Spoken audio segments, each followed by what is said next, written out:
الحقد مو من سوانينا، 1000 مرة نهيناكم وانتم موش ناسينا.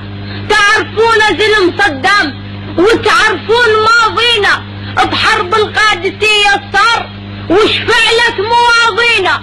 ولكم نسيتوا سعد والقعقاع، نسيتوا سيوف اهالينا، نسيتوا خيولنا الجالت على كسرى واراوينا، نسيتوا كم بطل منكم ببنت سيفهم كتفينا. نسيتونا 1000 قعقاع البطل صدام حادينا.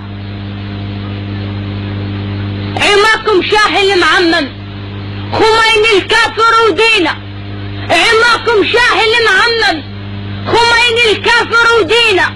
ساعة حجة الإسلام وساعة يصير مهدينا، وساعة آية الله يصير وساعة المرجع العينة.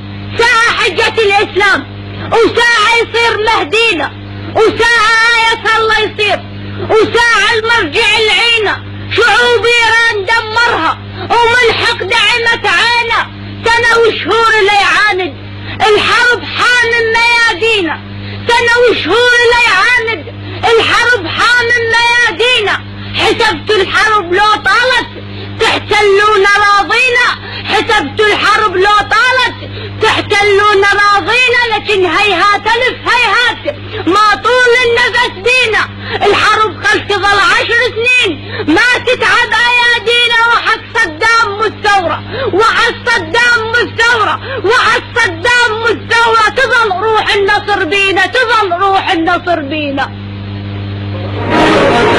ندري بحق الوطن برقاب اهالي، يبقى ندري بحق الوطن. خلال شباط الماضي وخلال العطلة الربيعية قمت بزيارة إلى عمان، وعقدت اجتماعا مهما مع الداعم الأول للقائمة العراقية السيد خميس الخنجر بحضور أعضاء من القائمة العراقية على خلفية التصعيد بينك وبين السيد أسامة النجيفي.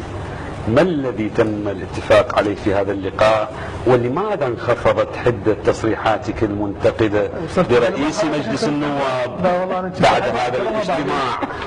الخميس الخنجر اشتغلت نظرية المؤامرة.